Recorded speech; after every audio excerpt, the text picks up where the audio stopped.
Entonces, Luciana, Buenas tardes, profe, disculpe que la moleste. Nomás quería preguntarle si esta sí. presentación podría subirla a Eva, ya que la busqué y no la encontré y me vendría muy bien para estudiar. No, Muchas no. gracias. Gracias a ti. No hay presentaciones en EVA. Ustedes tómenlo como si fuera, ¿verdad? Un pizarrón que tenemos aquí delante nuestro, ¿tá? Porque no es un recetario, ni vamos a volver para entender. Lo que tenemos que tratar de hacer es entender y retener con el estudio, ¿verdad? Estos conceptos, ¿tá? Entonces, a ver, ahora sí, Manuela. Bien, No, a mí me Leandro, había quedado ahora sí. A ver, perdón, disculpa. a mí me había quedado una pregunta porque no entendí bien lo que era complejo y simple, las personas ¿Mm? complejas y simples.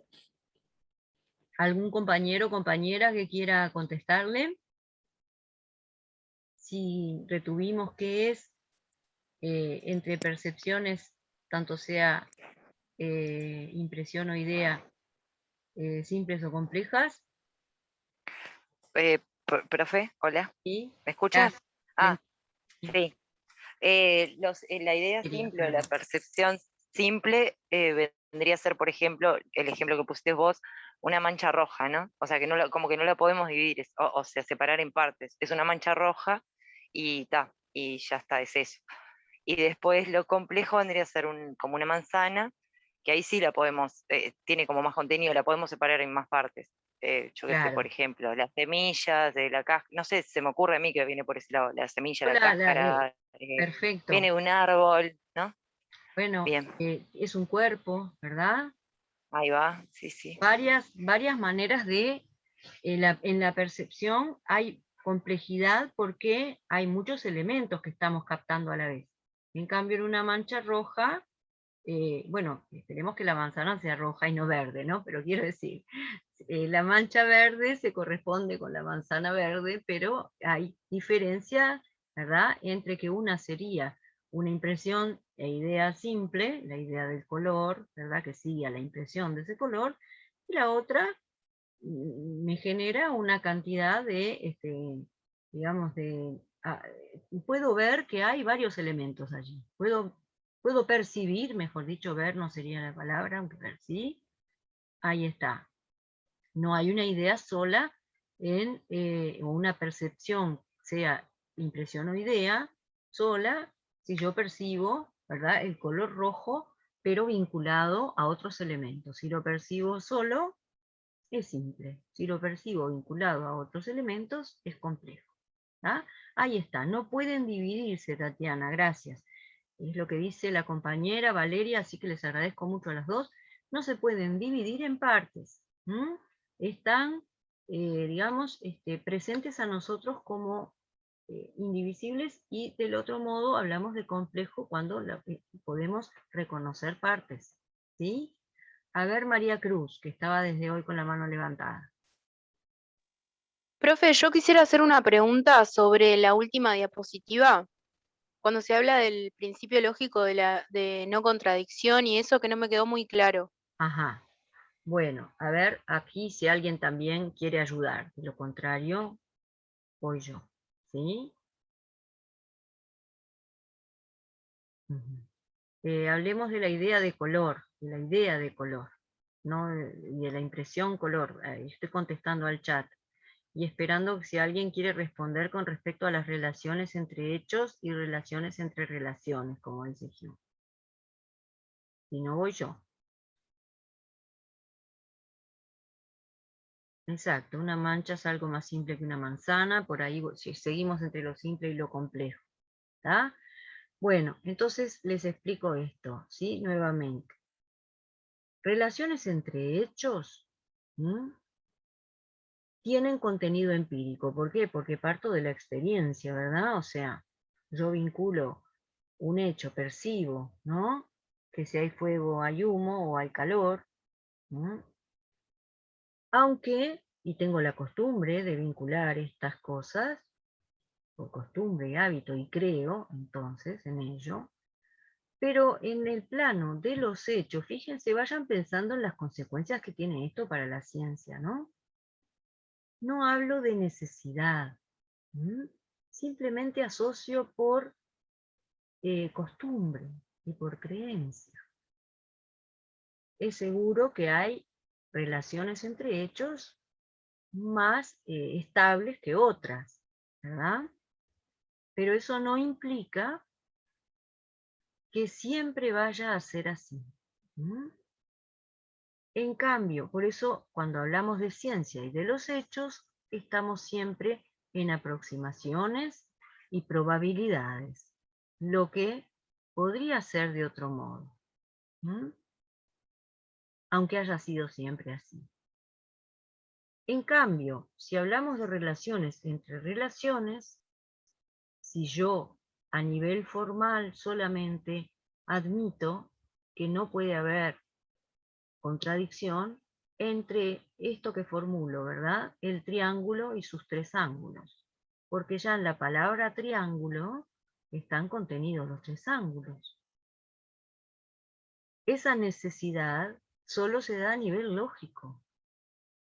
Pero a la vez, no necesito de la experiencia, lo sé a nivel intelectual, puramente, mental, ¿no? Por eso, digamos, aquí tengo un enunciado necesario, que el triángulo tiene tres ángulos, pero vacío de contenido empírico. No dice nada de la realidad de los hechos. ¿Solo lo puedo admitir con mi pensamiento? ¿Solo ya me alcanza para decir el triángulo algo tautológico? Exactamente, bien. Bien, Esteban. Gracias. Es tautológico, es decir, tautos es lo mismo y logos es estudio, ¿no? O discurso. Entonces, una tautología es podríamos decir, una forma lógica necesaria, lógicamente necesaria, porque admitir su opuesto es absurdo. No nos lo permite nuestra propia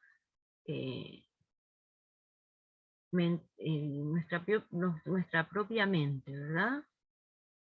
Pero a la vez no agrega contenido al sujeto.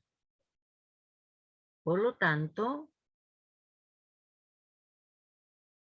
está vacío de contenido empírico.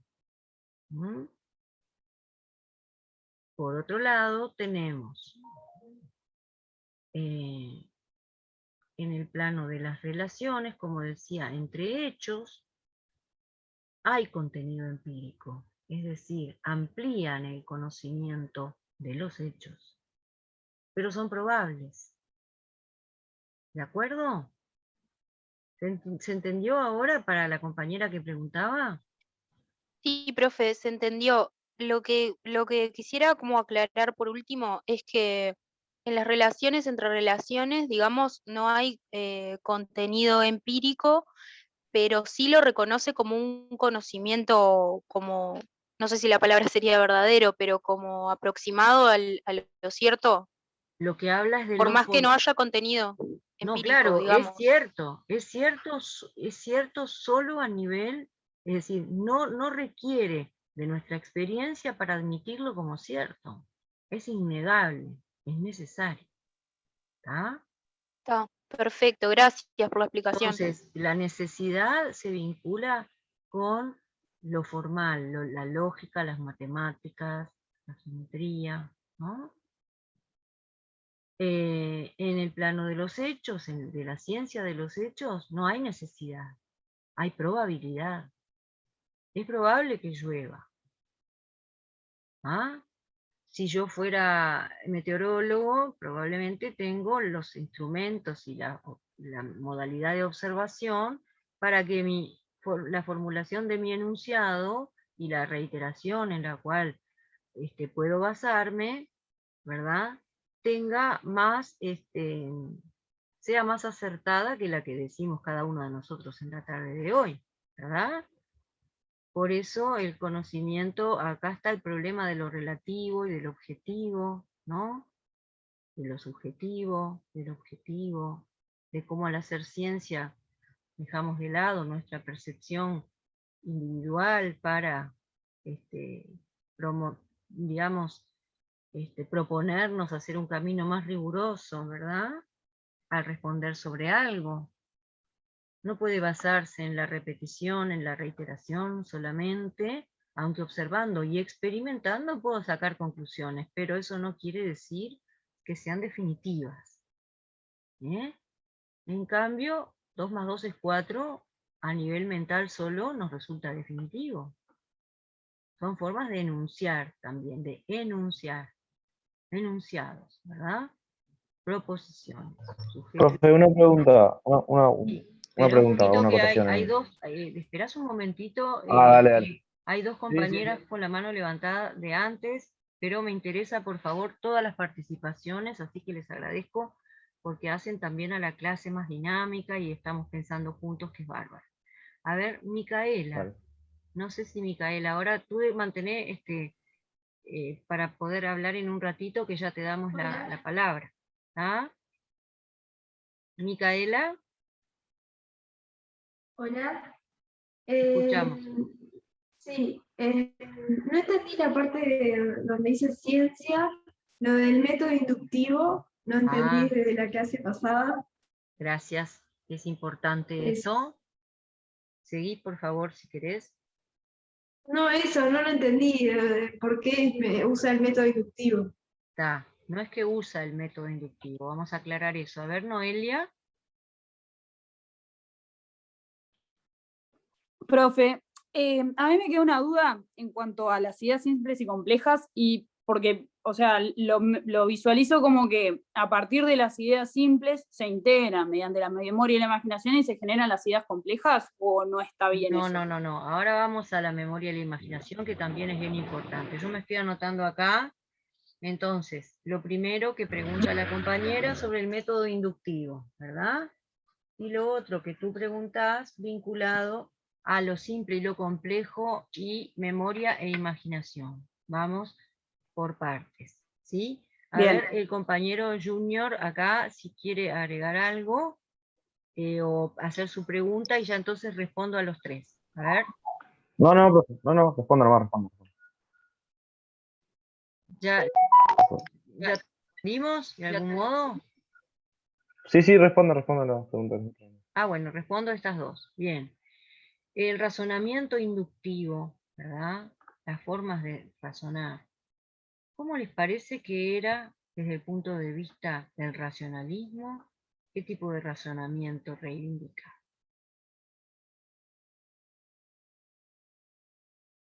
El racionalismo. Deductivo, gracias María Cruz, deductivo. ¿Ah? Es justamente el encadenamiento causal, ¿verdad? Bueno, aquí tenemos la inducción probabilística. ¿Vieron que hablé mucho de lo probable? ¿Sí?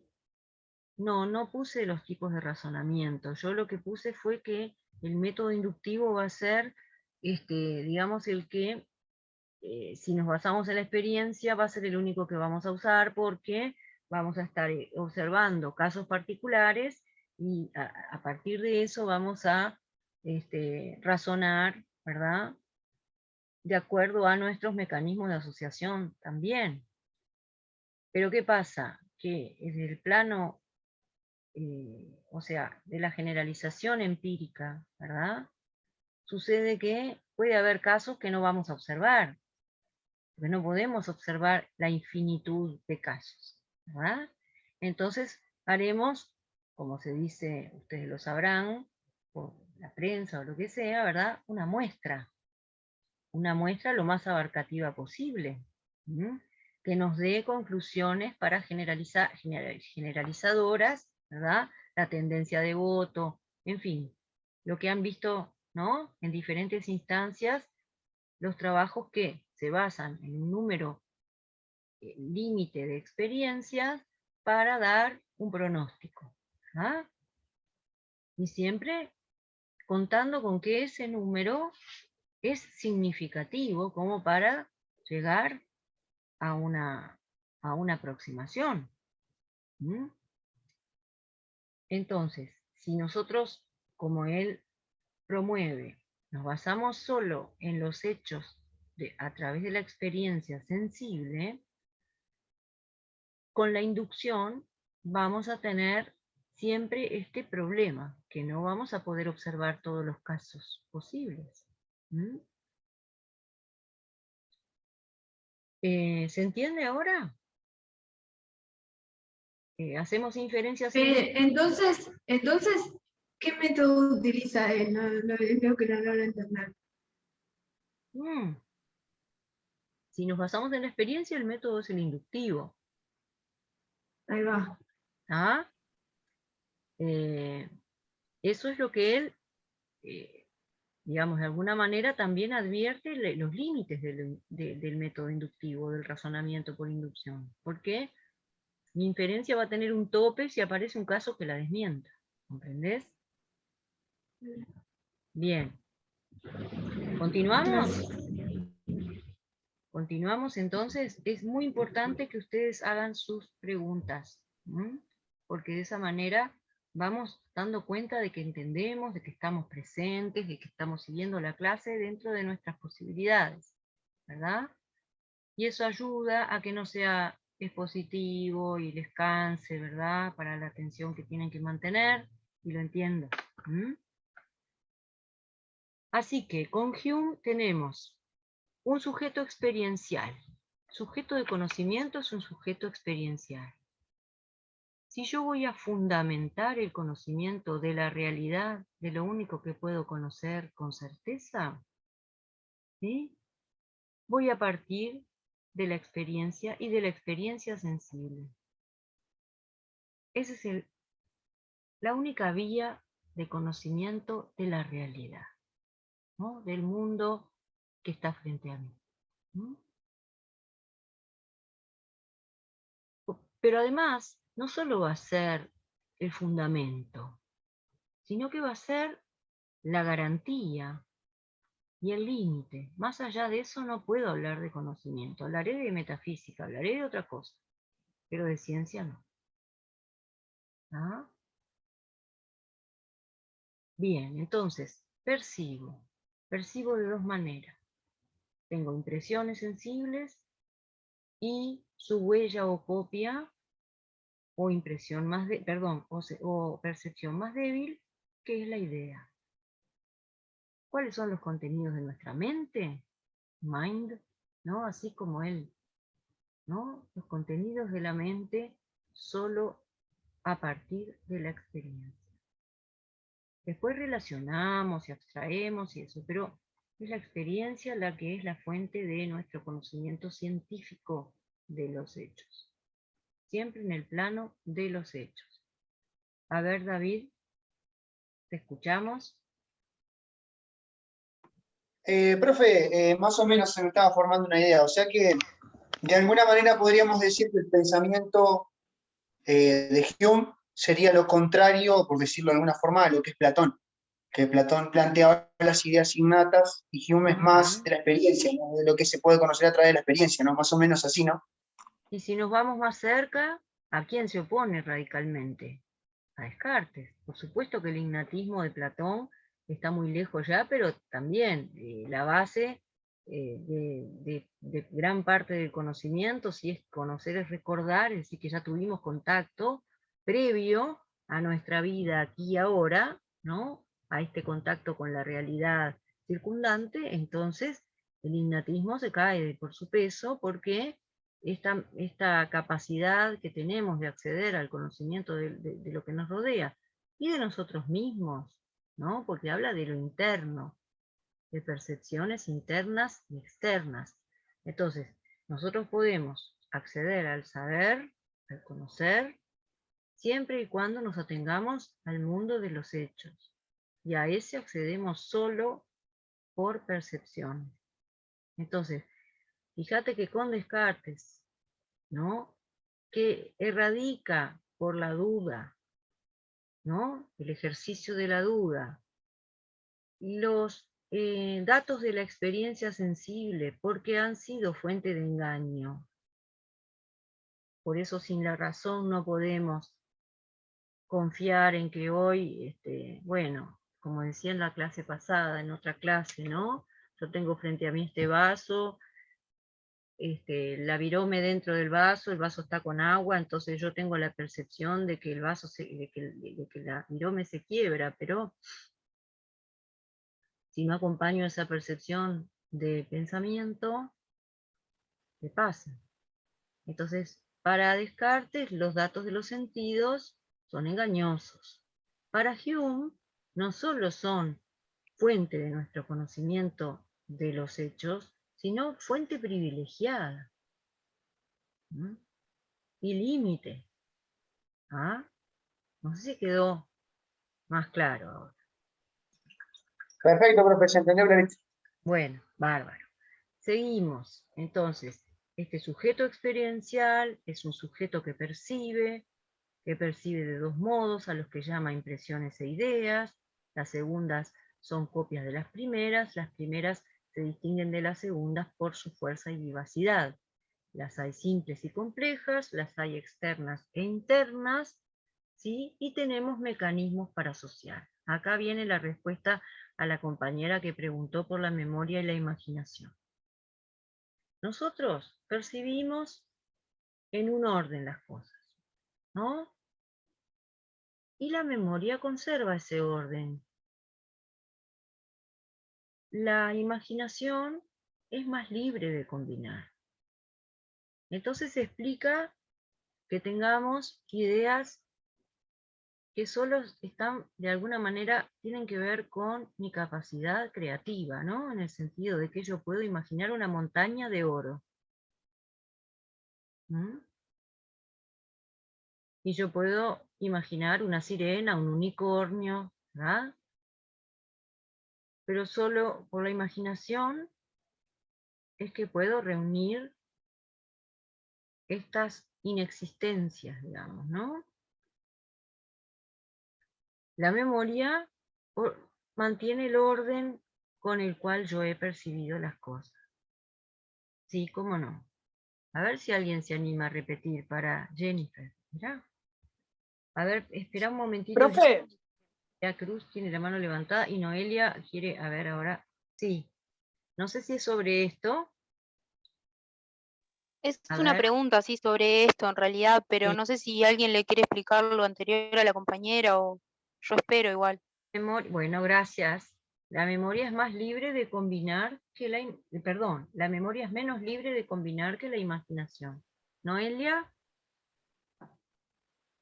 profe, a lo que yo voy es que no me queda claro si llamamos que cuando empieza a integrar el conocimiento de ideas simples es que genera una idea compleja. Es decir, por ejemplo, yo voy conociendo el color rojo y voy conociendo, no sé, las frutas. Entonces, en mi cabeza, después, en la unión de esas dos ideas simples, genera una idea compleja que es la idea de manzana. ¿Me explico la duda? Sí. Lo que yo Es estaba... más o menos por ahí. No, lo que pasa es que yo percibo de dos maneras. Entonces, percibo impresiones, tengo impresiones y tengo ideas, primero, ¿no? Le llama simples a la idea de un color, perdón, a la impresión de un color, que luego es una idea, no más tarde, sino, ¿entendés? No se trata de decir aquí, no está diciendo que porque asocio, no, las ideas se asocian por esos tres mecanismos que mencioné a los que iba ahora, ¿está? Lo simple y lo complejo tiene que ver con esto, ¿es indivisible o es divisible? ¿Está? Percibo que mi percepción sensible me brinda datos, ¿sí?, distintos de cuando estoy frente al color rojo que a la manzana roja. ¿Entienden? Y la idea es una huella porque yo tengo la manzana frente a mí, es una cosa. Yo recuerdo la manzana, es otra. Esa es la intensidad, la fuerza, la violencia, vivacidad con que una cosa se diferencia de la otra. Un tipo de percepción de la otra. Y se corresponden. no hay idea sin percepción, perdón, sin impresión, ¿ah? Y una percepción compleja, lo estoy diciendo, una manzana, por ejemplo, o, a ver, creo que hay un ejemplo que está lindo también, que es ver la ciudad desde la montaña, ¿no? Desde una altura. Ahí estoy percibiendo complejidad a todo lo que da, ¿no? Ya sea impresión o idea. ¿Se entiende? Porque Profe, una idea simple, o sí, podría ser un perfume, por ejemplo, o una percepción simple. la percepción simple, sí, tal vez. Lo que pasa es que una cosa es los sentidos que tenemos y otras son lo que percibimos a través de ellos, ¿no? Es interesante acá porque ustedes tienen en términos, por eso es lindo que lo lean también, en términos novedosos, por eso decimos también, hay un punto de partida en la época moderna que antecede a la como teoría del conocimiento a las epistemologías contemporáneas. ¿Por qué? Con Descartes tenemos este sujeto racional, pensante y consciente de los límites y de las posibilidades, ¿no? Y acá tenemos la misma intención, es decir, no vamos a poner esto, ¿verdad? Sino que el empirismo toma como referencia para el conocimiento la experiencia. Nada hay sin experiencia desde el punto de vista de las ciencias de lo humano, ¿eh? Y de la naturaleza. Fíjense que no es posible la ciencia de la naturaleza sin contar con estas condiciones humanas de tener capacidad sensible, capacidad de asociación, pero siempre vinculadas a la experiencia.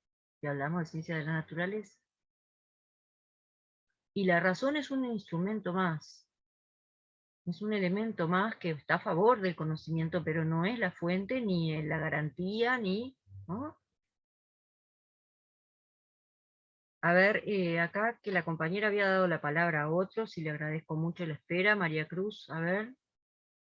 Sí, profe, yo tenía una consulta justamente de esto que veníamos hablando, lo de la relación entre lo de la idea de la manzana y la idea de la mancha, que sería como una idea simple y otra compleja. Y no sé si entendí bien, pero se relaciona también con el ejemplo de eso de ver la ciudad desde un punto y después adentrarse en ella, ¿no?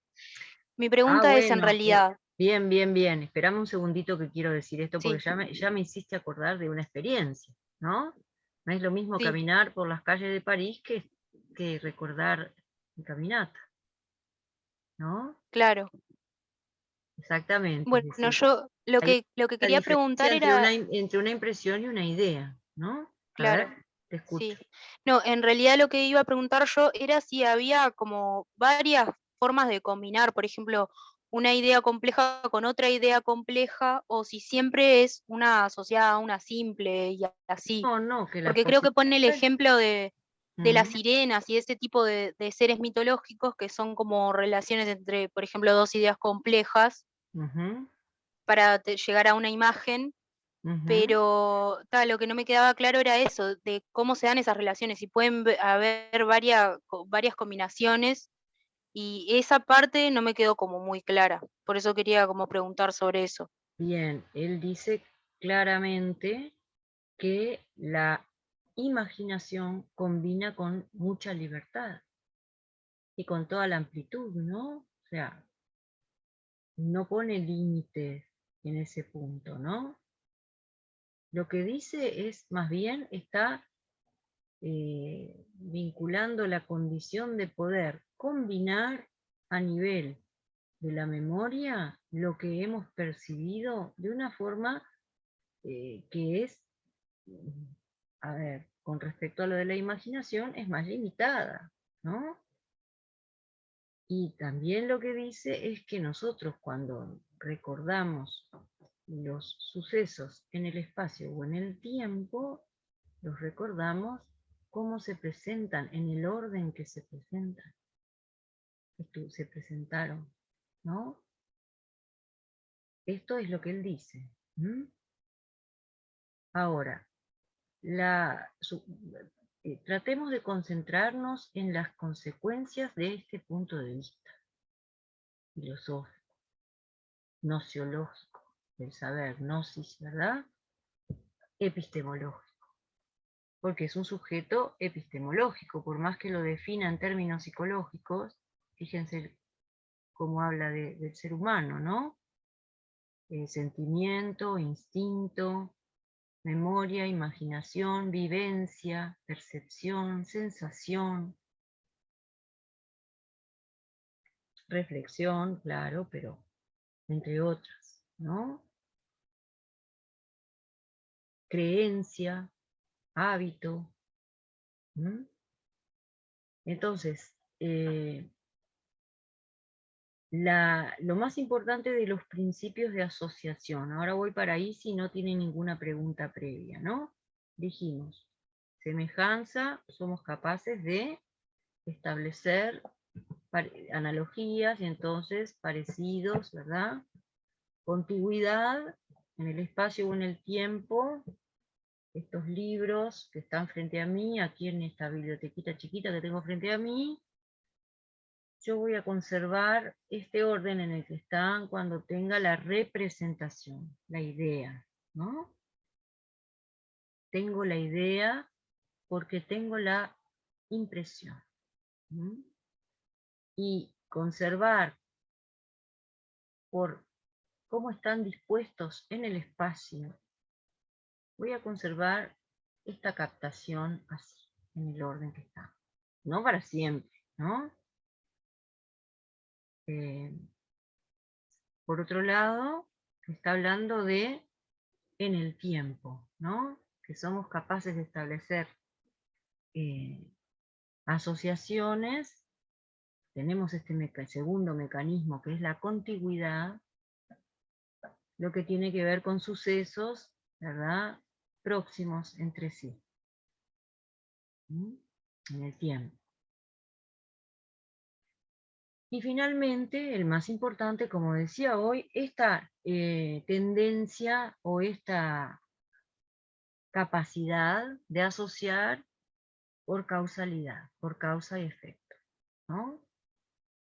Somos capaces de decir que una cosa es consecuencia de otra, sin que sea necesariamente así siempre, ¿no? Esto es lo que él apunta, que la necesidad en el plano de los hechos es cuestionable. Hablamos de probabilidad.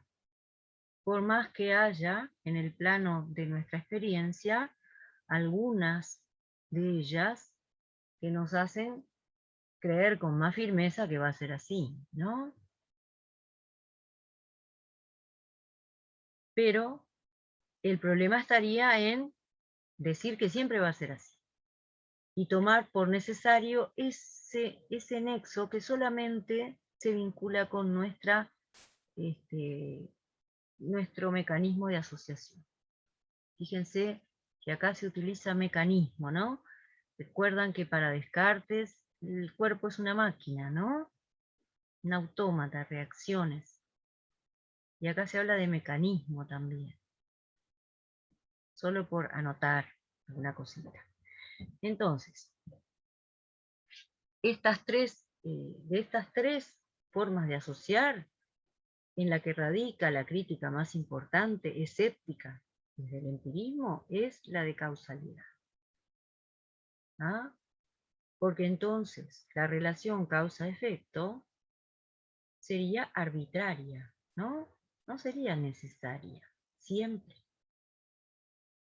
Nosotros atribuimos. ¿Por qué? Porque tenemos ante nosotros la repetición, porque tenemos ante nosotros el habituarnos, la costumbre, y esa costumbre genera creencia. Entonces, esperamos, tenemos la expectativa de que va a ser siempre así, como hasta ahora. Y eso, para la ciencia, sería una dificultad, para hacer ciencia de los hechos, ¿verdad? Porque si yo me aferro a que una cosa se va a presentar siempre de la misma manera, me voy a encontrar con dificultades. ¿Está? No sé si hasta acá vamos bien. Estoy mirando a los compañeros que están presentes con la cámara encendida, que es importante para podernos Sí. ver un ratito, aunque sea, en el sentido de que están aquí siguiendo, ¿verdad? Y aportando a los demás. ¿Ah? Bueno, en términos generales, este es el panorama fundamental, ¿no? Yo acá puedo mirar un poquito, a ver si, para estar segura de no omitir nada, como decía Descartes, o no ampliar lo suficiente, ¿verdad? Estamos ante un otro sujeto, es un sujeto experiencial, el sujeto que conoce, ¿tá? La percepción de dos tipos que menciona es el proceso que hace conscientes nuestras sensaciones. ¿M? La mente es un continente vacío, ¿eh? Antes de la experiencia no hay nada.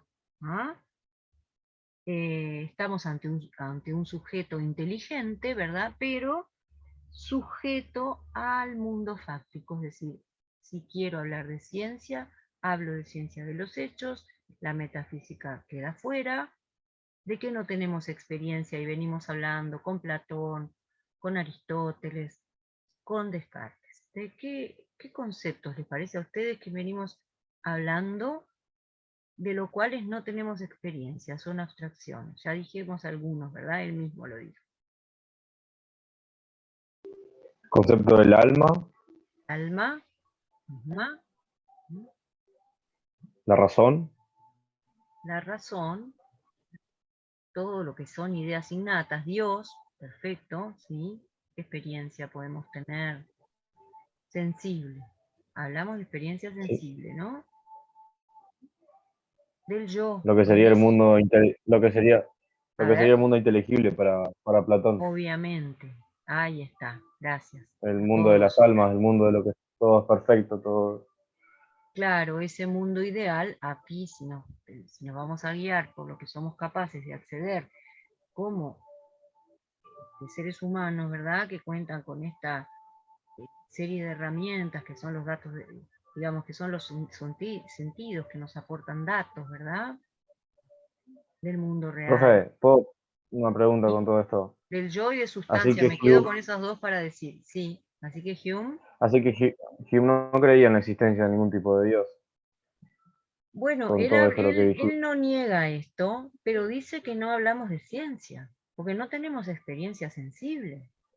Entonces mejor Ahí que se está. dedique a otra cosa. El que piensa así, ¿verdad? No está haciendo ciencia.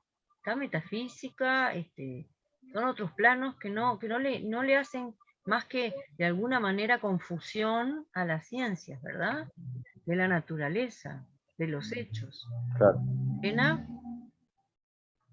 A ver, la Quería compañera. agregar algo, que en este sentido Hume como que adopta una postura escéptica, ¿no? Exacto. Porque, o sea, plantea que nosotros no podemos llegar a conocer nada que nuestro conocimiento,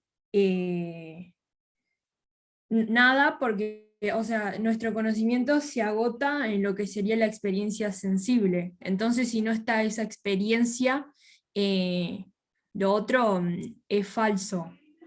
Diríamos que no está hablando de lo real. Y por lo tanto, afirmar la certeza, ¿no?, de estos conceptos es confuso, ¿no? Lleva a la confusión a nivel de hacer ciencia, ¿no? Entonces, dejar esto de sustancia, de yo, ¿qué viene a ser el yo? Dice él, un manojo de percepciones. ¿Cuál es mi experiencia sensible del yo? Nada. ¿Se entiende? Entonces, el cuestionamiento, como vos decís, sí, es un escepticismo que pone en tela de juicio principalmente la causalidad y la sustancia. ¿Qué es la sustancia? ¿Dónde salió esto? Se va a preguntar, ¿no? Quiero suponer, si hablara en nuestros términos hoy. y no fuera un filósofo reconocido y destacado, desde Kant aparte, que ahora vamos a entrar en esto, y vamos a ver cómo Hume es visto desde Kant. A ver, no sé si yo me había quedado con algo sin explicar, porque dijeron sustancia, yo, Dios, ¿verdad? Alma, causalidad, ideas innatas, todo eso es, digamos, acá erradicado porque si no tengo experiencia no tengo nada. Innato se opone a adquirido, ¿verdad? Es decir, adquirido por la experiencia. ¿Ah? Entonces, si yo quiero hablar de, claro, vieron que alma, entendimiento, mente, por acá por la pregunta que hace la compañera por el chat, están como a veces utilizados como sinónimos, espíritu, ¿no?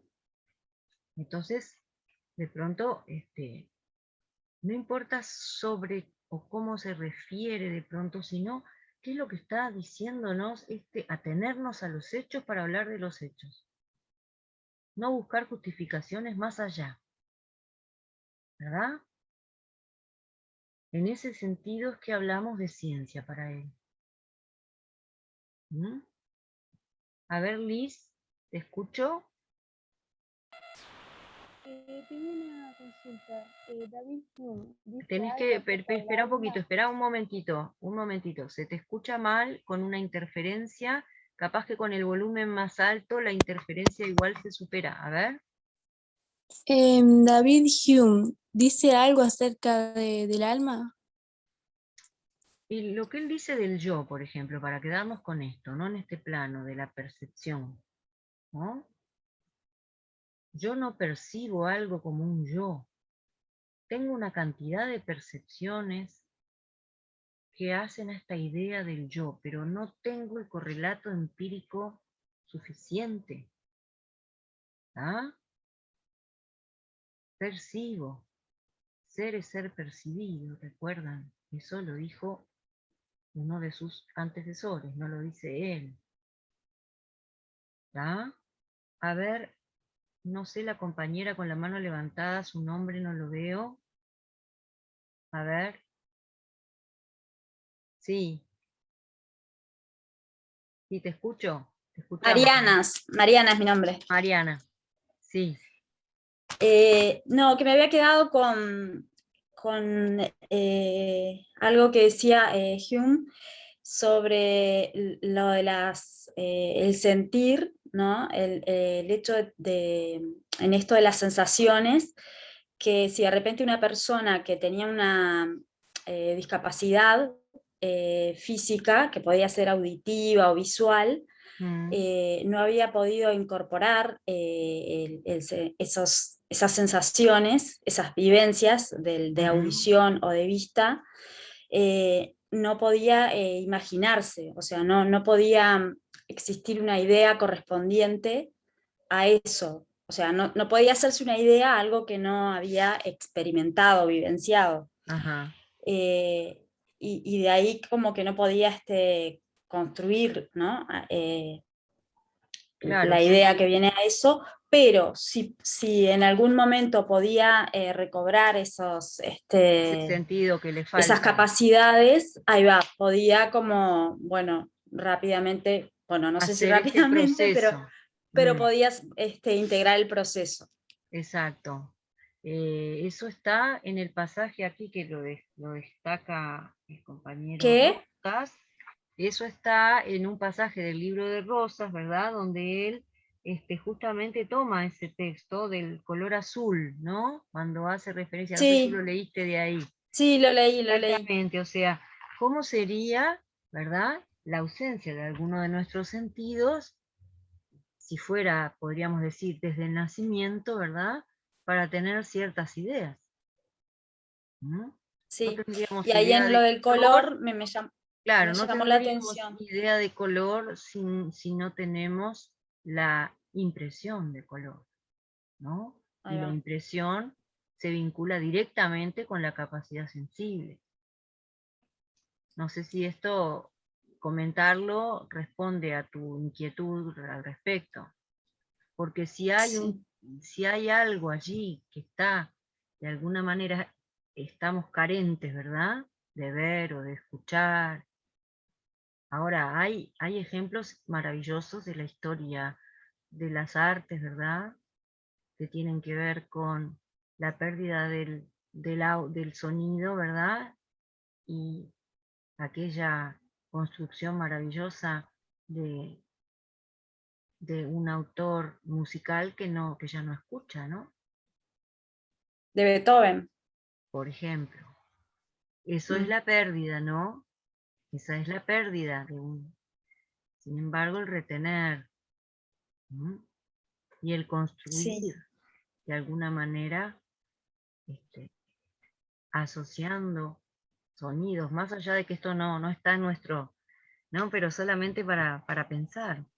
Sí, a mí me pareció interesante eso del color, ¿no? Que decía que en realidad no resulta imposible en realidad incorporarlo ahí, ¿no? El matiz del azul como en la imaginación, ¿no? ¿Te Como que animás ahí a puede leer participar. te animás a leer el fragmento? Porque lo que dice es bastante, o sea, no es un pasaje que sea, a ver, permitirme un poquito a ver si lo encuentro acá, que yo lo tengo por acá. Yo en realidad me hice como un esquema de algunas cosas, pero no lo tengo acá a la vista. Estoy diciendo como lo que me acuerdo.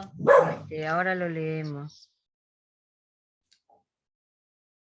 Bueno, hay cosas que vimos que dichas por él así están escritas, ¿sí? Por ejemplo.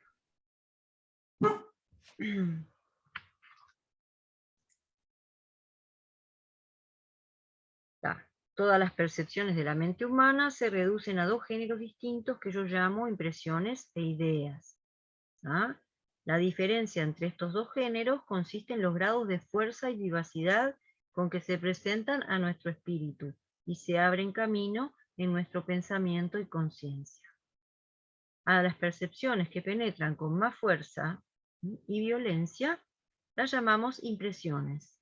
Y comprendemos bajo este nombre todas nuestras sensaciones, fíjense los términos, pasiones y emociones, tal como hacen su primera aparición en el alma. ¿Quién me preguntó del alma? Aquí lo tenemos. Por ideas entiendo las imágenes débiles de estas en el pensamiento y razonamiento. Vamos ahora a otro pasaje. Existe otra división de nuestras percepciones que será conveniente observar y que se extiende a la vez sobre impresiones e ideas. Esta división es en simples y complejas. Percepciones e ideas simples son las que no admiten distinción ni separación. Las complejas son lo contrario, que estas y pueden ser divididas en partes. Fíjense para el ejemplo de la manzana, y lo que había una de las compañeras que hoy estaba con esto de lo simple, ¿no? Y de la asociación. Aunque un color, sabor y olor particular son cualidades unidas todas en la manzana, es fácil percibir que no son lo mismo, sino que son al menos distinguibles las unas de las otras. Por eso, ante la manzana estamos ante una impresión o idea compleja. Clarísimo, ¿ven de lo que sirve leerlo directamente? Aclara. Bueno, y sigue un poquito más en otros pasajes. Las impresiones pueden ser divididas en dos géneros, las de sensación y las de reflexión. El primer género surge en el alma originariamente por causas desconocidas.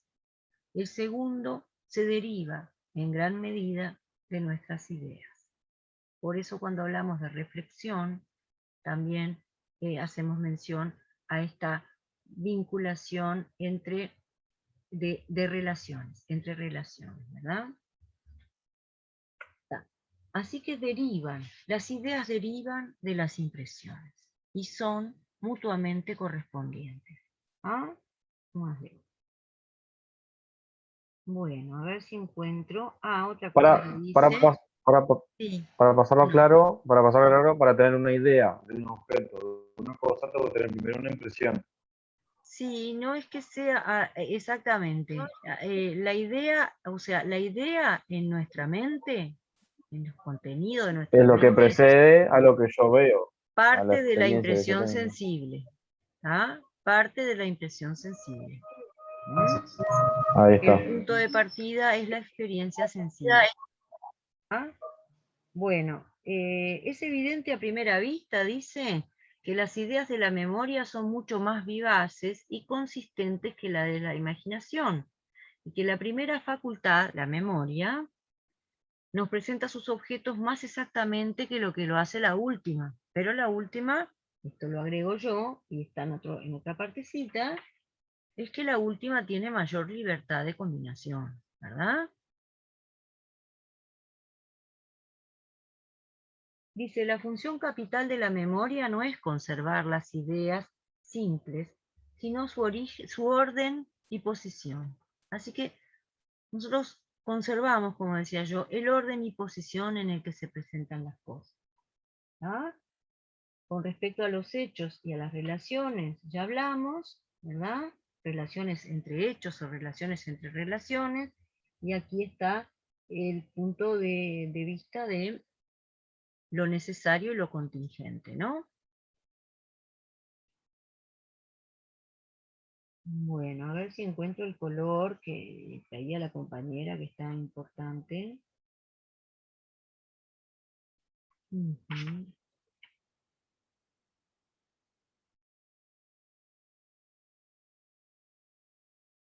Bueno, entonces tenemos, ¿ah?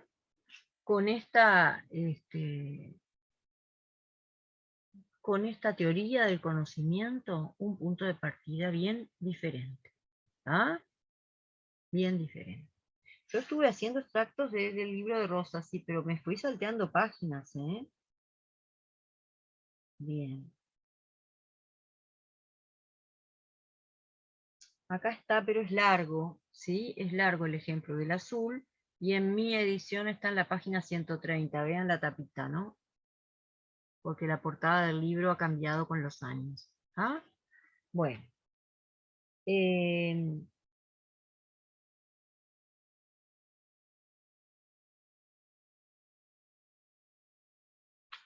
Para la respuesta al compañero, otra vez, ¿no? Ese tramo es largo y tiene otras complejidades, por eso no lo voy a leer. ¿Ah? Mariana. Con respecto a lo que decía el compañero, si todas nuestras ideas simples proceden mediante o inmediatamente de sus impresiones correspondientes. ¿Ah? Bueno. Y las Digamos, complejas de las simples, no siempre. claro, o sea, siempre hay una correspondencia. ¿Ah? Ahí está, pero no necesariamente tiene que haber una compleja. Podemos quedarnos No, en la simple. pero si yo tengo la percepción a modo de impresión de una manzana y tengo la idea de una manzana, la diferencia está en la presencia de la manzana ante mí y la idea que se retiene de esa presencia, ¿no? Es lo que yo les decía. Puedo recordar más tarde los rostros de los compañeros que están o los nombres, pero no va a tener la fuerza que tiene en este momento, ¿verdad? Tendría que ver con el presente, ¿no? Con el aquí y ahora también. ¿Mm? No necesariamente, solamente para ponernos como ejemplo. ¿Mm? Sí, sí. Bien, entonces con esta perspectiva escéptica frente al racionalismo, ¿sí? Nos vamos al pensamiento de Kant. ¿Mm? Y con Kant voy a hacer lo mismo que con este autor. La clase que viene pongo la presentación y retomamos entonces lo que vimos hoy. ¿Ah? Ustedes, los que tengan el libro de Rosas, tienen la lectura de la presentación del modelo, además de lo que está en EVA, que es la crítica de la razón pura, y deténganse en el nombre, crítica de la razón pura. ¿Mm? En la tarea que tenían indicada para esta semana, ustedes encuentran las páginas de lectura. ¿Mm? Yo tengo una crítica de la razón pura que no es la que ustedes tienen en EVA, pero puse las páginas correspondientes en EVA. ¿Con qué se encuentran? Primero, con una cantidad de páginas que están numeradas en números romanos. Esas las saltean y van a la introducción que está en números nuestros, por decirlo de alguna manera, ¿tá? Y tienen la numeración de esas páginas para responder a la tarea. Porque con Kant ya hablamos de una teoría del conocimiento propiamente dicha. ¿Y por qué hablamos así, no con respecto a Descartes y a Hume? Porque Kant no va a detenerse más que en la, o principalmente va a detenerse, mejor dicho, en la relación entre el sujeto y el objeto de conocimiento. En el conocimiento mismo. ¿Ah?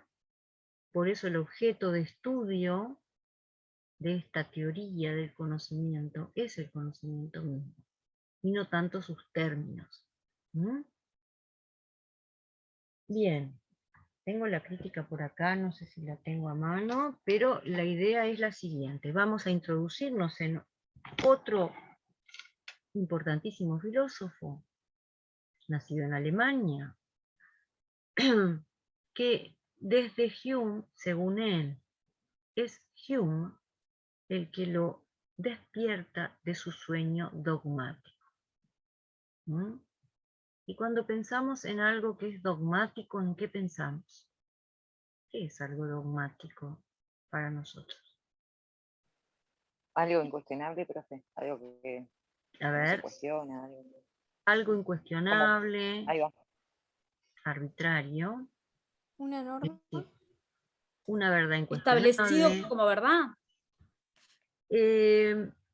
Es algo a lo que nos aferramos, ¿verdad? Una explicación a la que nos aferramos, podríamos pensarlo de esta manera.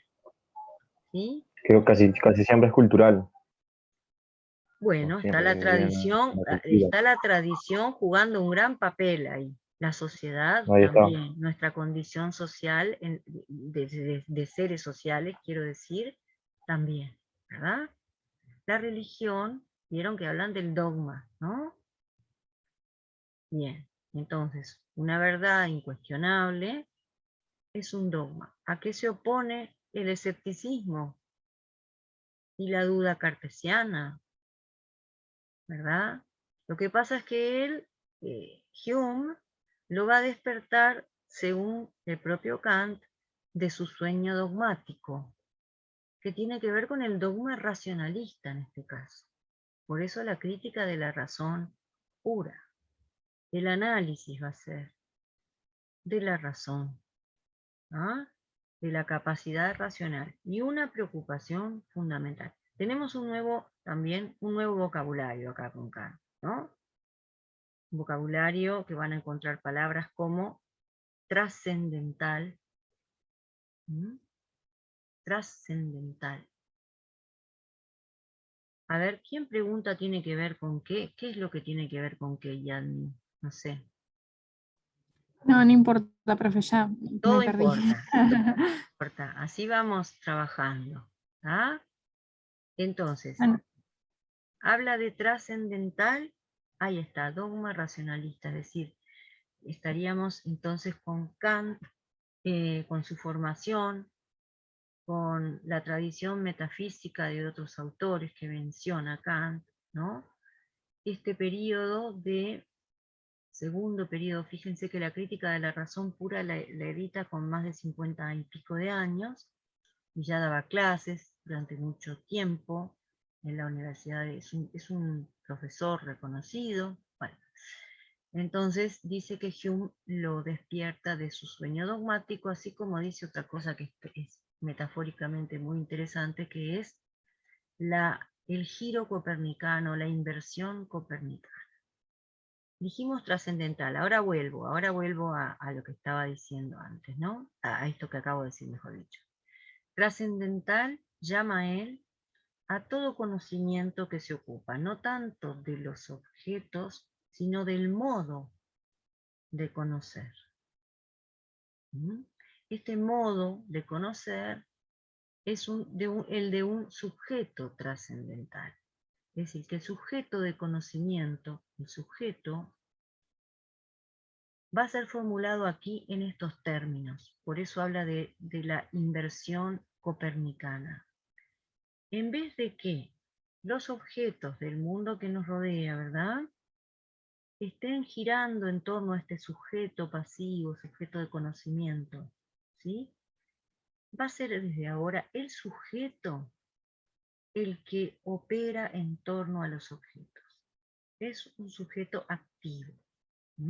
El sujeto de conocimiento es un sujeto activo, no es un sujeto que refleja la realidad o que se pregunta por el ser, sino que opera de tal modo de convertir lo dado, la experiencia, en objeto de conocimiento. ¿Ah? Y eso es porque tiene una serie de condiciones intelectuales y sensibles que le van a permitir entonces ordenar la experiencia y formular juicios. Una de las grandes rasgos de esta epistemología, mejor dicho, de esta teoría del conocimiento, es la formulación de los juicios y el detenerse en los tipos de juicios que hacemos, vinculados a la posibilidad de hacer juicios científicos que sean necesariamente, digamos, que sean necesarios lógicamente, pero a la vez amplíen nuestro conocimiento. Esos deben ser los juicios de la ciencia. No solo los que expliquen, sino los que amplíen conocimiento. Entonces, él va a hacer una clasificación de los juicios.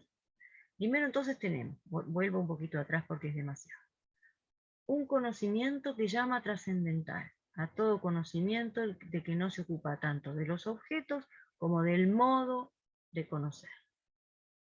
Este modo de conocer es el propio de un sujeto trascendental. ¿Ah? Bueno, este sujeto trascendental es capaz de ordenar la experiencia para, digamos, esto que aparece, los fenómenos, fíjense, ¿no? Hay un mundo fenoménico y un mundo que no se muestra a nosotros, ¿verdad?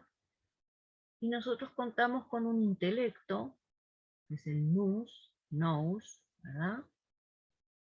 O intellectum, depende si está en griego o en latín, que nos permite, de alguna manera, ordenar esa multiplicidad, esa diversidad con que se nos presenta el mundo al que estamos frente, y hacer, digamos, generar conocimiento. La preocupación también aquí está por la validez, ¿sí? Así que tenemos trascendental, clasificación de los juicios, validez, el sujeto que gira él ahora en torno de la experiencia, de lo dado, para convertirla en objeto. ¿Ah? Y en la clasificación de los juicios, acá tenemos un punto fundamental, habla de juicios, a ver si alguien recuerda. Acá está Mariana con la mano levantada desde hoy, pero no sé si es algo anterior o si, sí, podemos compartirlo con la compañera, a ver. Sí, es algo de ahora en realidad. Respecto a lo de los juicios, que me acordaba que estaban los a priori, que son los que no dependen de la experiencia en realidad. Los posteriori, que son que sí dependen de la experiencia, ¿no? Y o sea, son empíricos en realidad, porque tienen que ver con la experiencia. Ahí está, a partir, bárbaro, María. A partir de la experiencia.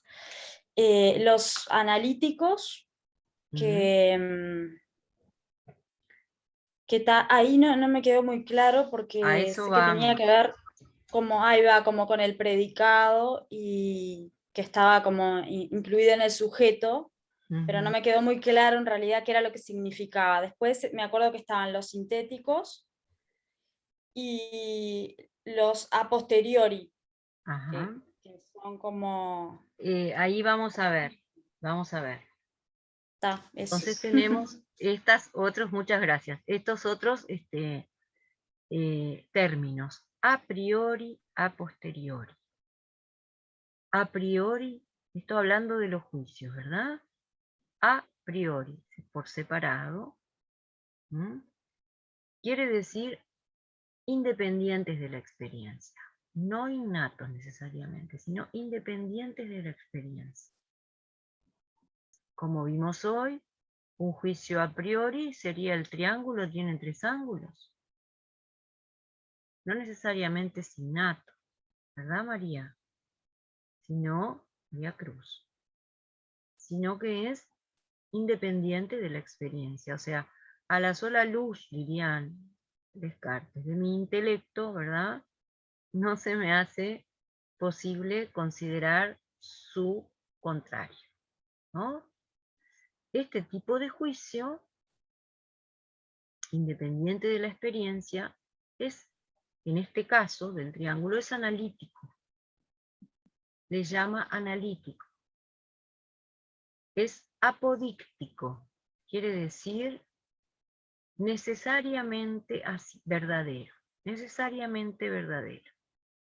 Volvemos a los tipos de juicio. A priori y a posteriori. Sí, ya nos vamos en un ratito todos, Leandro. A priori, gracias, y a posteriori. A priori, como bien dijo Mariana, hablamos de independiente de la experiencia. A posteriori, a partir de la experiencia. ¿Ah? Lo que pasa es que él hace otra clasificación que dice analíticos y sintéticos, ¿no? Un juicio analítico es apodíctico. Es una tautología, como dijimos hoy, ¿verdad? Es que no puede ser de otra manera absolutamente necesario. A la sola luz de nuestra capacidad intelectual. Y un juicio sintético tiene que ver con la capacidad de reunir. Cuando decíamos sintetizar, ¿verdad? Como planteábamos la otra vez, ¿qué es hacer una buena síntesis para ustedes? Cuando decimos está logrado o no está logrado, acá queda vago, ¿no? Apodíctico, no apolítico. Apodíctico. Gracias porque cuando escriben también se van aclarando también cosas, ¿no? Ahí está, la síntesis de Descartes, María Cruz, ¿viste? Esa cuestión de que era de volver a juntar. Hacer síntesis es reunir, unificar. Ahí está.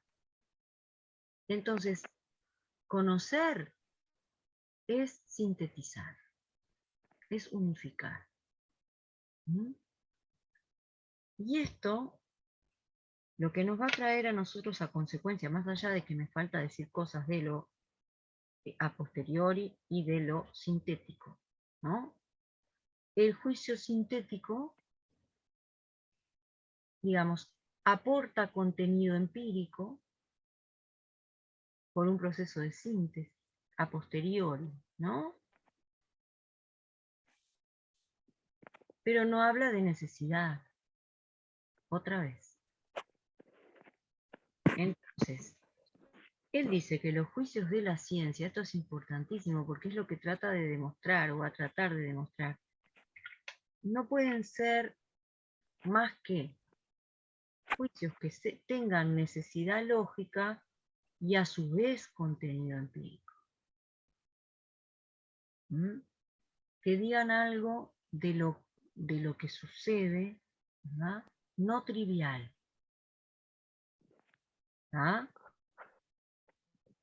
Que agreguen conocimiento.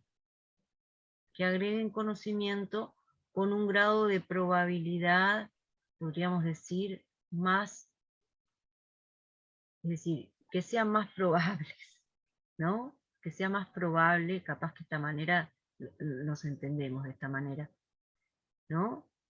Es decir, no pueden ser de otra manera desde el punto de vista lógico, o sea, a nivel puramente lógico explican y son necesarios, y a nivel agregan conocimiento.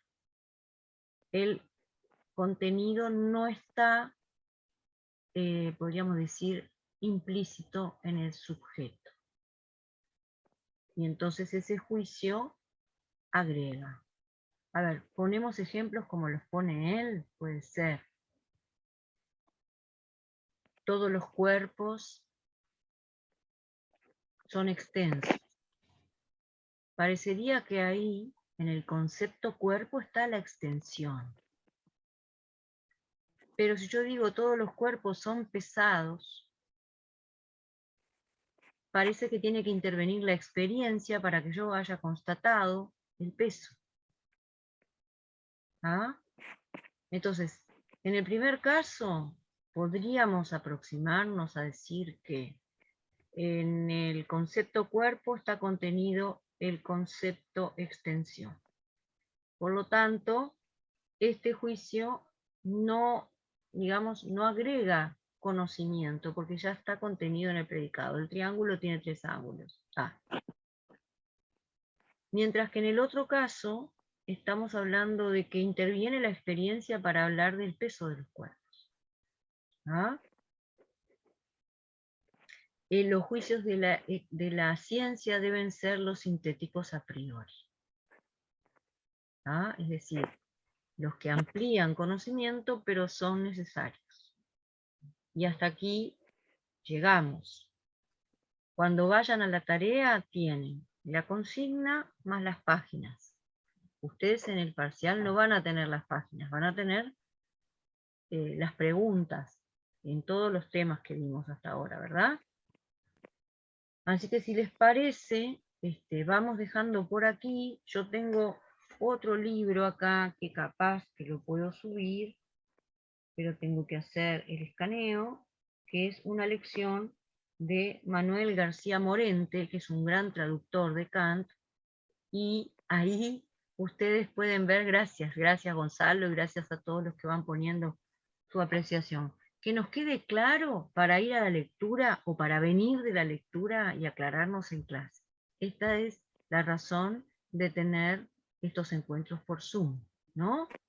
Tener la clase para que sea una instancia de, ¿verdad?, de ir armando nuestra, digamos, nuestro estudio, ¿verdad?, irlo haciendo más a la comprensión, ¿verdad? La comprensión, que es lo que nos va a permitir redactar en nuestros términos esas preguntas que vamos a enfrentar en el parcial o en el examen. Profe, ¿puede repetir la fecha del parcial? 7 de junio, que es un lunes, en este horario. Nos vamos despidiendo, sí. Acuérdense que los martes yo a las 10:30 estoy más atenta a la respuesta de los mails, hasta las 11 y pico. Así que ustedes vayan viendo y noten cómo con la participación estamos todos aprendiendo y reformulando cosas. 7 de junio. Bueno, nos vemos entonces el próximo lunes. El lunes, es el feriado, ¿plantearon? Bueno, vamos a hacer algo con respecto a este punto, ¿sí?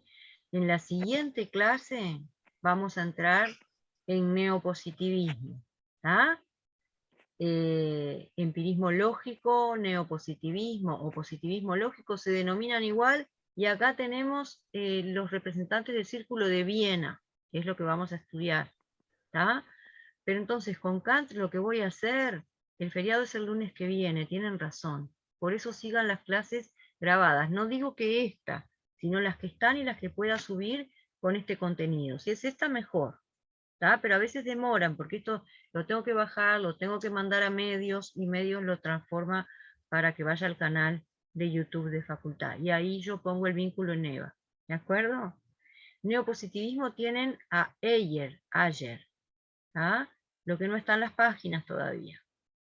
Pero yo les voy a poner una tarea, supónganse, para el domingo que viene. ¿ah? Y ustedes tienen la semana para irse familiarizando. Esta semana hacen la de Kant. ¿Sí? Con esta clase, más lo que puedan leer, que están las páginas en la tarea, e incluso si no pueden realizar la tarea, por lo menos lean esas páginas que están indicadas ahí. Y si se pueden responder, sepan que están preparando el parcial. Sépanlo porque es la mejor manera de ir pausadamente y después ir a hacer un punteo que nos queda para la última semana de mayo. ¿Ah? Como hicimos hoy presentando este PowerPoint, voy a intentar que estén todos prontos y ajustados para presentarlos en una última clase. A ver la compañera que acá levanta la mano, Manuela. Sí. No te escucho ahora. A ver. Manuela. Si no, escribí. Yo porque no me quedó claro si el lunes hay clases o no, pues como es feriado me entreveré un poco con eso. Ahí está. Con respecto a eso, un compañero dijo en el chat que depende más de usted porque como que arreglaron con un profesor de neuro, bueno, de otra materia obviamente, que igualmente iban a tener clase. No sé si... no sé. Podemos tener, déjenme consultarlo con el equipo, ¿sí? Pero podemos tener un encuentro por Zoom que sea para este grupo, ¿sí? Que no sea tomado como clase si el feriado implica que es un feriado decretado, no sé, por la UDELA, ¿se entiende? Que es un feriado. Pero de todas maneras yo les propongo lo siguiente, Kant en esta semana, y para la siguiente van a encontrar una tarea sobre neopositivismo. ¿Ah? Neopositivismo que se denomina también empirismo lógico o positivismo lógico. Y que entonces es el trabajo de los representantes del Círculo de Viena. Si hay o no hay clase, lo confirmo por el chat, por el foro. ¿De acuerdo? Estén atentos al foro. Nos vemos el lunes entonces. Buena semana, buen trabajo. Profe. Gracias a ustedes por la participación, por la atención. Gracias, profe. Chao, que pasen bien. Gracias. Chao. Chao. Chao, gracias. Esta clase con participación, genial. Chao, chao.